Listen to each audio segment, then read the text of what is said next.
नमस्कार महाराष्ट्रातील तमाम दिव्यांग तसेच निराधार बांधवांसाठी कालचा जो दिवस होता तर तो अत्यंत दुःखद दिवस आपण म्हणू शकतो. कारण निराधार योजना जी आहे तर ती आता काही प्रमाणात संकटात आलेली आहे असा प्रश्न दिव्यांग तसेच निराधार लाभार्थ्यांकडून विचारला जात आहे. काय आहे सविस्तर माहिती आज आपण जाणून घेणार आहोत, त्यामुळे व्हिडिओ शेवटपर्यंत नक्की पहा. जर तुमच्या मनामध्ये संबंधित विषयासंबंधी काही प्रश्न किंवा शंका असतील तर ते नक्की विचारा. तर बघा, तुम्हाला माहिती असेल आपल्यापैकी बऱ्याच लोकांना काल माननीय तुकाराम मुंडेजी यांची ट्रान्सफर जी आहे तर ती करण्यात आलेली आहे. तुकाराम मुंडे साहेब आता दिव्यांग सशक्तीकरण विभागात राहणार नाही. खास करून ही दिव्यांगांसाठी जरी दुःखाची बातमी असली तरी इतरांच्या दुःखामध्ये आपण समाविष्ट करणं किंवा होणं हे एक दुःख वेचून घेण्याचं एक छोटंसं माध्यम आहे. त्यामुळे कृपया इतरांनी देखील काळजीपूर्वक माहिती ऐका.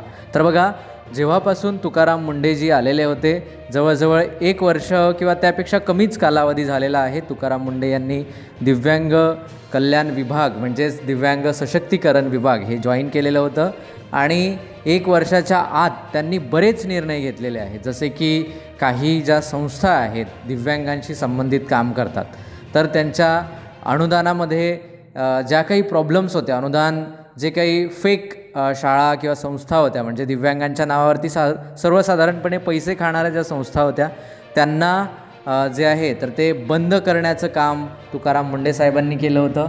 त्यानंतर दुसरी महत्त्वाची गोष्ट म्हणजे UDID कार्ड जे आहे तर ते UDID कार्ड आधार कार्डला लिंक करणे असेल किंवा प्रत्येक याच्यामध्ये UDID कार्ड जे आहे तर ते तपासणी करणे म्हणजे जे काही फेक दिव्यांग आहेत म्हणजे जे काही फेक दिव्यांग आहेत तर त्यांच्यावरती कसा आळा घालता येईल याबद्दलची कारवाई देखील त्यांनी केलेली होती. अहिल्यानगर विभागामध्ये जास्तीत जास्त दिव्यांग फेक बोगस दिव्यांग प्रमाणपत्र जे प्राप्त झाले होते तर त्यावरती देखील कारवाई त्यांनी केलेली होती. अशा पद्धतीने बरेच काम जे आहे तर ते महत्त्वाचे काम तुकाराम मुंडेजी यांनी केलेले होते. आणि दिव्यांगांसाठी एक व्हॉट्सॲप नंबर त्यांनी जारी केलेला होता की त्या व्हॉट्सॲप नंबरवर आपली समस्या आपण मांडू शकायचं, म्हणजे जे काही तुम्हाला प्रॉब्लेम असेल ते तुम्ही शेअर करू शकायचे.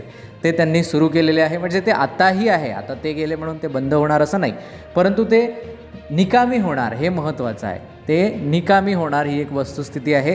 कारण त्यांनी सुरुवातीला आपण बघूयात की कुठल्या कुठल्या सुविधा आणि त्यानंतर ते कसे निकामी होणार हे पाहूया.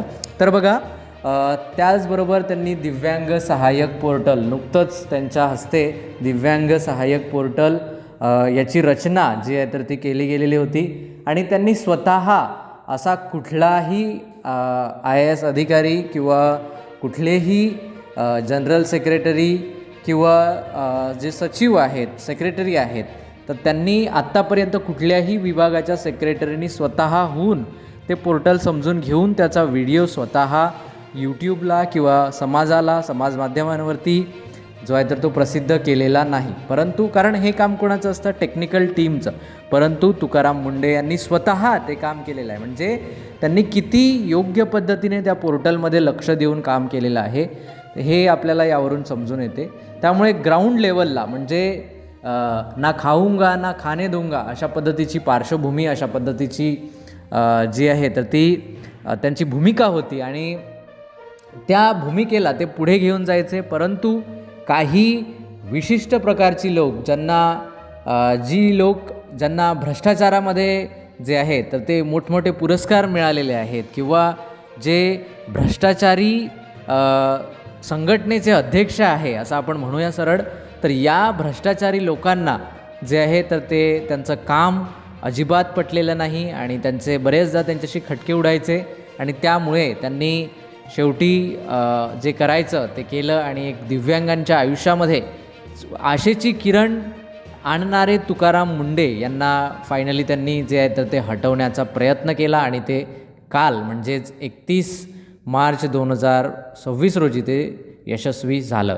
आता इथून पुढे बरेच अधिकारी येतील, बरेच मंत्री येतील, परंतु दिव्यांग लोकांशी संबंधित जे खरोखर दिव्यांग आहे, ज्यांना खरं गरज आहे, तर या लोकांना आधार देणारी व्यक्ती जी आहे तर ती येणं खूप कठीण आहे.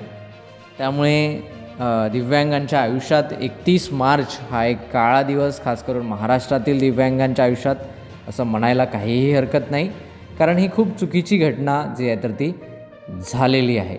आता याचा निराधार योजनेवरती काय परिणाम होईल तर बघा, आत्तापर्यंत जसे तुकाराम मुंडे यांच्याकडे जसे प्रश्न येत गेले तसे त्यांनी पोर्टल अपडेट केलं, व्हॉट्सॲप नंबर केला, चॅटबॉट केला, जे काही शक्य आहे ते केलं त्यांच्या परीने. त्यांच्या दिव्यांग, जे तुम्हाला माहिती नसेल, दिव्यांग मंत्रालय हे मंत्रालयाचा एक भागच नाही आहे मुळामध्ये. दिव्यांग मंत्रालय एक शेजारी, मंत्रालयाच्या शेजारी एक दुसरी बिल्डिंग आहे, तिथे त्यांना कारभार पाहण्याचा एक हे दिलेला आहे, कारण दिव्यांग मंत्रालय हे मंत्रालयाच्या बिल्डिंगमध्ये हे विभाग नाही आहे, तर ते शेजारी आहे. तर तिथे 8 ते 10 कर्मचारी असायचे, परंतु त्यामध्ये कर्मचाऱ्यांची वाढ असेल, तो निधी योग्य वापर करणे असेल, एक नवीन समितीच त्यांनी स्थापन केलेली होती. त्यामधून त्यांनी अधिकार जे आहे तर ते वेगवेगळ्या जिल्हा स्तरावर किंवा ती रचना कशी असली पाहिजे त्याचं काम त्यांनी केलेलं होतं. त्याचबरोबर त्यांचं अत्यंत उपयुक्त असं काम जे आहे तर ते चालू होतं, परंतु शेवटी काही भ्रष्टाचारी, काही नालायक जे आहे तर ते अधिकारी किंवा ही लोक बसलेली आहेत, आणि त्या लोकांनी जे आहे तर ते तुकाराम मुंडे यांची बदली करून दिव्यांगांचं वाटोळं कसं होईल किंवा स्वतःचा फायदा कसा होईल यावर मोठ्या प्रमाणावर जे आहे तर ते त्यांचा फायदा करून घेण्याचा प्रयत्न केलेला आहे. आता याचा निराधार योजनेवर कसा परिणाम होईल तर हे देखील जाणून घेणं महत्त्वाचं आहे. तर बघा, आत्ताच तुकाराम मुंडे जसे दिव्यांग सशक्तीकरण किंवा दिव्यांग कल्याण विभागामध्ये जॉईन झाले, त्यानंतर लगेचच जे आहे तर ते काही महिन्यांच्या आत आपली जी योजना आहे तर ते दिव्यांग विभागाला जे आहे तर ते हस्तांतरित करण्यात आलेली आहे. म्हणजे जे दिव्यांगांना पैसे मिळायचे त्या दिव्यांग विभागाला ती हस्तांतरित करण्यात आलेली आहे. ठीक आहे. आता ह्या योजनेचं काम आता चांगलं चालू होतं. परवापर्यंत जी अपडेट घेतली तर अत्यंत चांगल्या पद्धतीने हे काम जे आहे तर ते तुकाराम मुंडे यांचं चालू होतं. आणि तुम्हाला पैसे देखील मी कालच सांगितलेलं होतं की तुम्हाला पैसे आता तुकाराम मुंडे यांच्यासारखी काम करणारी, म्हणजे निष्ठावंत म्हणण्यापेक्षा आपण धडाईने काम करणारी जी लोकं आहेत ती असल्यामुळे तुम्हाला अनुदान एप्रिलचं लवकरच येईल, किंवा या महिन्याचे नाही आले तरी पुढील महिन्यापासून वेळेवर अनुदान येईल अशा पद्धतीची माहिती मी कालच तुम्हाला सांगितली होती. आणि तो व्हिडिओ अपलोड झाल्याच्या काही तासाआत आमच्याकडे जो आहे तर ते परिपत्रक आलं की तुकाराम मुंडे यांची बदली करण्यात आली. तर आता मी तुम्हाला हे आश्वासन देत नाही की तुम्हाला वेळेवर पैसे येईल, कारण तुम्ही हे समजू शकता की यामागे काय कारण आहे. तर आता जे पूर्वीचे जे प्रॉब्लेम्स होते, तुकाराम मुंडे साहेब यांच्या येण्याच्या आधीचे जे प्रॉब्लेम्स होते की पैसे उशिरा येणे, म्हणजे ते आल्यानंतर उशिरा आले नाही असं नाही, परंतु त्यांच्या हातामध्ये ते नव्हते, त्यामुळे तरी पण ते फॉलोअप घेत राहायचे, म्हणजे त्यांचे विभाग फॉलोअप घेत राहायचे. परंतु आत्ता निश्चितच दिव्यांग लोकांना अनुदान येण्यास निश्चितच उशीर होईल, कारण जे आहे तर ते पुढील जी कारवाई आहे तर ती वेगळ्या अधिकाऱ्यांकडे जाईल, आणि ते कशा पद्धतीने काम याचं पाहतील, त्यांच्याकडे कामाचा किंवा दिव्यांग कल्याण विभाग किंवा महाराष्ट्रातील तळागाळातील लोकांना सांभाळण्याचा अनुभव आहे की नाही हे देखील तेवढंच महत्त्वाचं आहे. महत्त्वाचं म्हणजे आपण किती झोकून त्या कामामध्ये झोकून ते स्वतःचं काम समजून काम करतो हे देखील महत्त्वाचं आहे. तर आता आपल्याला येणारी वेळच सांगेल की कशा पद्धतीने दिव्यांग सशक्तीकरण विभागाचं काम जे आहे तर ते पुढे चालणार आहे. त्यामुळे जर तुम्हाला ही माहिती आवडली असेल किंवा मी सांगितलेल्या माहितीमध्ये किंवा माझ्या भूमिकेवर काही प्रश्न असतील तर ते नक्की विचारा. जर आपल्यापैकी कुणी चॅनलवरती नवीन असेल तर चॅनलला देखील नक्की सबस्क्राईब करा.